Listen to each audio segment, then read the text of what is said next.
Assalamualaikum warahmatullahi wabarakatuh. Selamat malam, jumpa lagi dengan saya Adel di Story Adel. Oke guys, seperti biasa kalian pasti sangat sudah tahu di awal pembukaan video, setiap aku mengupload video adalah doa terbaik. Oke teman-teman, doa terbaik seperti biasa, sehat selalu dan dalam lindungan Allah Subhanahu wa taala, dan rezekinya berlimpah gitu ya teman-teman ya. Dan jangan lupa juga subscribe-nya, jempolnya tinggalin, komennya, like-nya gitu guys, biar aku tambah semangat lagi mengupload video-video cerita-cerita yang telah dibagikan oleh teman-teman kita dan cerita-cerita yang aku alami sendiri gitu ya guys ya. Oke guys, kali ini aku akan membawakan satu kisah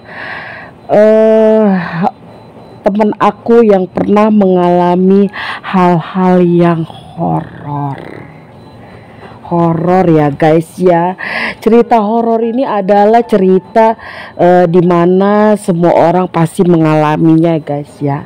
Ini adalah teman aku dimana dia akan pergi ke suatu tempat dengan teman-temannya, yaitu di daerah Sumatera Utara teman-teman. Sumatera Utara terkenal dengan kehororannya yang yang bisa dikatakan sangat kental dengan budayanya sendiri gitu ya guys ya. Aku pernah dengar teman-teman, di sana adalah Begu Ganjang. Begu Ganjang adalah hantu dari adat Sumatera Utara guys. Singkat cerita, teman aku berangkat ke Sumatera Utara dengan 3 orang teman dia gitu ya guys ya.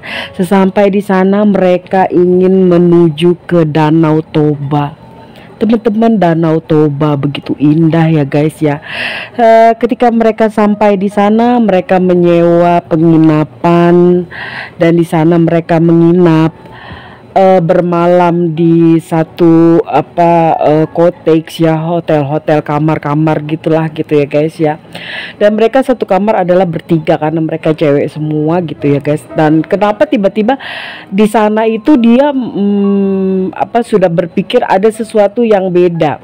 Dari letak tata atau bangunannya dia merasa bahwa ini kuno sekali guys. Teman-teman, kuno sekali bangunannya. Sedangkan dia tidak sering banget searching di Google bahwa hotel tempat yang dia tempatin itu kok tidak ada namanya di setiap dia searching gitu. Entah kenapa dia dibawa oleh salah satu orang untuk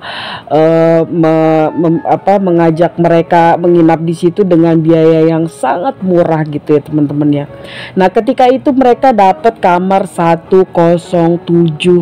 Pada saat mereka naik ke tangga untuk menuju 107, sebelumnya itu guys, sebelum dia naik tangga dia udah naik lift. Tapi ketika pada saat ke kamar 107 dia harus menaiki tangga teman-teman. Bayangin, sudah naik lift di 105 ke 107 dia harus naik tangga gitu teman-teman. Singkat cerita teman-teman, di situ mereka sudah di dalam dan berkemas-kemas, dan teman saya itu masih memperhatikan detail gitu bangunannya, dan dia merasa bahwa itu adalah bangunan lama sekali gitu guys ya.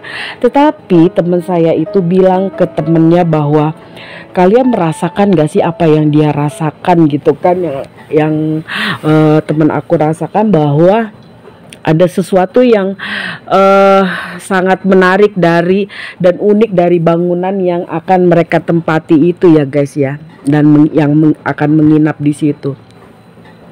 Oke teman-teman, singkat cerita masalah itu tidak dipermasalahkan lagi. Dan pada saat teman saya ingin mandi, kedua temannya sudah mandi dan dia ingin mandi, dan sangat jadul teman-teman, sangat jadul. Hotel memakai gayung yang pada saat itu teman aku merasa gayung itu adalah di tahun dulu gitu ya teman-teman ya. Dan dia nggak ada bathtub ya teman-teman ya, dia mandi dan tidak ada shower, hanya ada bak. Sangat murah dan recommended banget gitu kalau buat yang kesana. Kalau kata dia murah dan lumayan sederhana gitu, tidak kotor, tidak apa, tak rapi bersih, tapi semua serba zaman dulu. Dan setelah dia mandi, dia merasa bahwa dinding yang di sebelah dia berdiri itu, dia mandi, terdengar seperti dipukul-pukul guys, dipukul-pukul. Dan dia merasa itu adalah tetangga sebelahnya gitu, kamar sebelahnya 106 gitu ya teman-teman. Dan teman aku ini memanggil, lu mukul-mukul tembok gitu kan. Sepertinya mereka berdua menjawab tidak gitu kan. Ketika saat itu juga selesai mandi, singkat cerita teman aku itu keluar dan mereka turun ke bawah mencari makanan yang dia lihat, cari makanan yang halal, dan mereka makan. Dan setiap orang yang di sana itu teman aku memperhatikan kayak apa ya, kayak asing gitu ya guys, cara menatap, cara mereka tidak menyapa, dia hanya menatap gitu ya teman-teman. Dan ketika saat itu juga setelah mereka makan, mereka naik lagi, dan mereka sebelum naik mereka duduk-duduk kayak di ruang tamu di bawah gitu ya teman-teman, ada televisi gitu kan. Dan mereka melihat gitu ada beberapa meja yang ditempati satu keluarga dan dua orang sepasang gitu ya teman-teman ya. Dan sampai detik itu juga teman aku ini masih merasa keanehan dan kejanggalan gitu ya guys. Nah tiba-tiba pada saat mereka sudah memutuskan untuk naik ke atas, sudah malam mereka, nah teman aku ini tetap nggak bisa tidur. Dan yang bikin lagi teman aku ini anehnya, teman aku ini malah ingin keluar gitu. Dan dia merasa sangat sangat ingin tahu gitu sebenarnya apa sih gitu, yang dari pertama dia datang merasakan ada sesuatu yang tidak enak mengganjal di hatinya. Tiba-tiba teman-teman, ketika pada saat dia membuka pintu kamarnya dan dia melihat ke sebelah kiri, dan itu teman-teman 106 dan 105 itu kan pada waktu dia naik itu di 105 liftnya sampai di situ, dan tangganya dari 105 ke lantai 107. Jadi dia baru menyadari bahwa kamar dia itu adalah kamar terakhir gitu guys. Mungkin gak sih sesepi itu, sebanyak kamar itu 107 dia hanya dikasih yang terakhir gitu guys. Mungkin gak sih bahwa dari 1 sampai 106 itu terisi gitu ya teman-teman. Nah ketika pada saat itu si teman aku itu merasa ingin mencari tahu gitu, tiba-tiba dia menghampiri kamar 106 gitu ya teman-teman. Nah ketika teman aku sampai di kamar 106, dia berusaha untuk menempelkan kupingnya di pintu gitu ya guys ya, di pintu kamar itu. Dan tiba-tiba dia mendengar ada orang sedang seperti dipukuli gitu ya teman-teman, seperti dipukulin, tetapi dia merasa takut dan dia berdiri bersender ke tembok sebelah pintu. Ketika pada saat dia di tembok itu berdiri teman-teman, dia melihat seorang perempuan itu keluar dengan yang berdarah-darah, dipukuli pasangannya, laki-lakinya, terus dia ditusuk pisau. Dan dia melihat gitu teman, di depan matanya teman aku itu melihat perempuan itu jatuh bangun gitu guys ya, jatuh bangun. Dan pada saat itu juga si teman aku tuh terus melihat dan jatuh bangun dikejar, dan dia si perempuan itu masuk ke dalam satu kamar kos 107 gitu teman-teman. Dia masuk di kamar 107 guys. Shock banget temen aku ya teman-teman ya. Dan dia tetap masih memperhatikan kemana dia lari dan mengikuti. Dia berdiri di depan pintu itu melihat si perempuan itu masuk ke dalam kamar 107. Dan temen aku melihat tidak ada siapa-siapa, temennya tidak ada, barang-barang dia tidak ada gitu ya guys ya. Bayangin teman-teman, gimana rasanya kalau kita berdiri ada di posisi teman aku ya. Dan dia memperhatikan terus sampai pada akhirnya si perempuan itu jatuh dan ditariklah oleh si lelaki ini ke atas kasur. Dan saat itu juga teman-teman, tanpa lama-lama lagi dia melihat si perempuan itu perutnya ditusuk lagi dan keluar darah itu. Dan teman aku berteriak teman-teman, berteriak, dan si lelaki itu tidak melihat gitu, seakan tidak tahu kalau ada teman aku yang ada di situ menyaksikan kejadian itu gitu ya guys. Nah pada saat itu juga tanpa lama-lama lagi sekali lagi dia tusuk lehernya teman-teman. Ketika pada saat dia bunuh itu ya teman-teman ya, si perempuan itu sudah tidak bernyawa. Dan ketika sudah tidak bernyawa, si laki-laki itu keluar dengan berdarah-darah gitu ya guys, melewati temen aku yang berdiri terpaku, menatap, melongo, gemetar, berkeringat, tidak bisa berkata apa-apa gitu ya guys. Di mana temen dia? Dia pikir di mana temen gue gitu kan di saat dia seperti itu. Dan pada saat itu juga dia terlalu lama untuk terperangan menatap semua kejadian itu. Akhirnya tiba-tiba tidak tanpa disadari dia ditepuk guys, ditepuk oleh temen-temennya dan berkata, "Lo ngapain di sini?" kata temen-temennya. Dan dia terus berkata dia belum bisa apa-apa dan dia langsung terjatuh. Dan dia dikasih minum dan terus dia menceritakan apa yang terjadi, apa yang dia lihat gitu. Dan teman-temannya dia itu merasa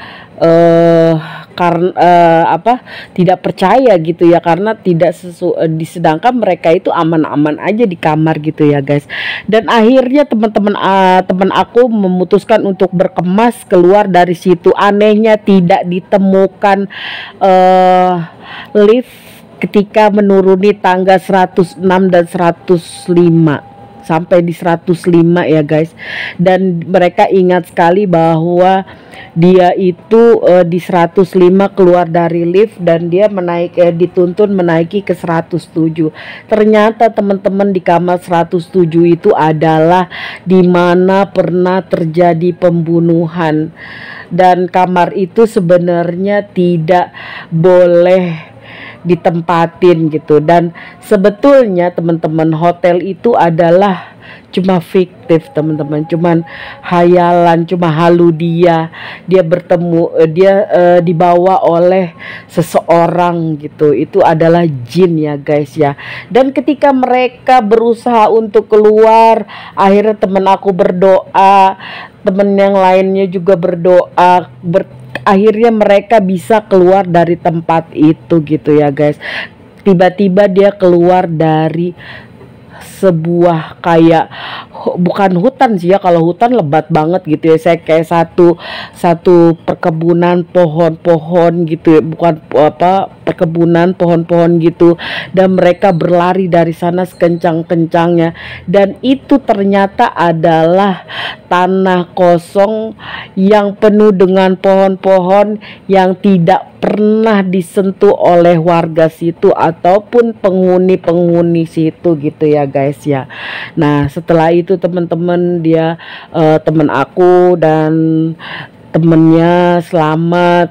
Kemudian oleh warga situ, oleh orang-orang situ diajak bicara baik-baik, dan mereka merasa bahwa mereka itu sudah dibawa oleh makhluk goib gitu ya guys ya. Jadi akhirnya mereka mencari penginapan yang lain. Akhirnya mereka bisa tidur tenang di penginapan yang tidak ada apa-apanya gitu guys. Itulah teman-teman cerita dari temen aku, dimana kalau kita berpergian itu tidak boleh langsung mau saja diajak menginap sini. Jadi harus lebih detail lagi gitu ya guys ya, agar tidak terjadi sesuatu hal yang tidak kita inginkan. Oke guys, itu aja cerita aku kali ini. Terima kasih, jangan lupa subscribe, like, komennya juga di share ya kalau mau di share teman-teman ya. Semoga kalian sehat selalu, banyak rezeki dalam lindungan Allah Subhanahu wa Ta'ala. Terima kasih, thank you for watching. Assalamualaikum warahmatullahi wabarakatuh.